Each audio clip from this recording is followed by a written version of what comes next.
And welcome back to the Kiosk Presents. Joining us today is Dr. Maria Howell, and she is the Consumer Advisor for the American Dental Association.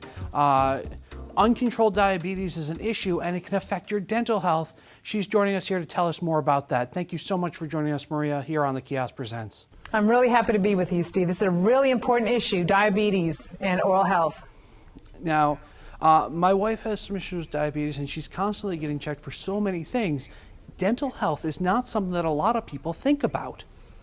I know, and it's really so important because actually, I mean, you know, as a family member has diabetes, that when a family member has an infection anywhere in their body, that it's going to be really more challenging to maintain healthy blood sugar levels. And infections occur in the mouth. In fact, we see more gum disease in diabetics, and in diabetics who are not controlled especially. So treating that gum disease, treating that infection, removing that infection actually helps a patient be more healthy in the state of a diabetic. Also, sometimes the infections can be longer lasting. They don't heal as quickly.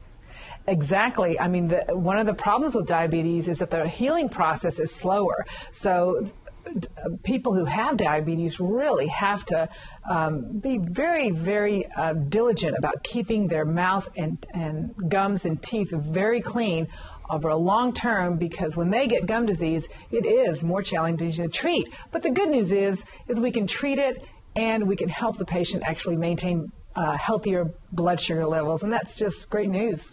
All right. Well, what do people need to do, and not just diabetics, but anyone, to maintain optimal oral health?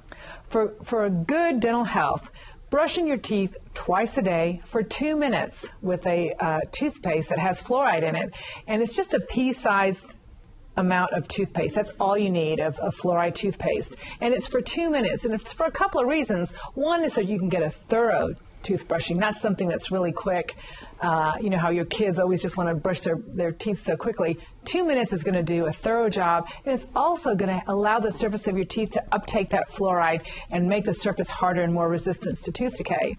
Secondly is dental floss. We've got to get people to floss daily. It's just once a day. It just does a marvelous job of removing infection and inflammation in between the teeth when you wipe that plaque off of your teeth and your gums.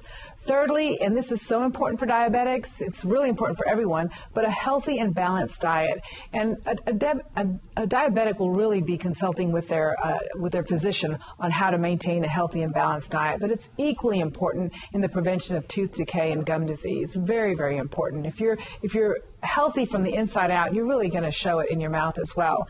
And lastly, to make sure that everything is happening right for you, make sure and visit your dentist regularly.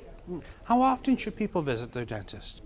A person who has diabetes, you know, considering that they do have more infections, sometimes they need to go more often. So consulting with your dentist, you'll be able to figure out what is the best way and how many times a year you should visit to maintain your teeth and your gums free from infection. That makes a lot of sense. Obviously, sodas aren't necessarily the best thing to be drinking then. Well, you know, there's a little bit of sugar in a healthy and balanced diet. A diabetic really has to watch that, but there's no doubt that sodas have a very minor role in a healthy and balanced diet. That makes perfect sense.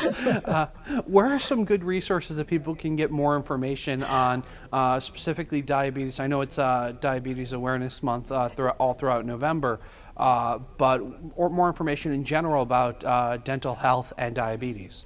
Well, more information for all the phases of your life to have a good, healthy smile can be found at mouthhealthy.org. Fantastic. Dr. Howell, thank you so much for joining us here on the Kiosk Presents. It's always great hearing about these things because not everyone thinks about diabetes when they're thinking about going to the dentist. And it's something that everyone needs to be aware of, because if they do have a family member involved or if they have diabetes themselves, they need to be aware. Absolutely. All right. Thank you once again for joining us here on the Kiosk Presents, and hopefully everyone throughout Buffalo and Western New York takes it to heart and goes to see their dentist about any issues they may be having. That's great. Thank you.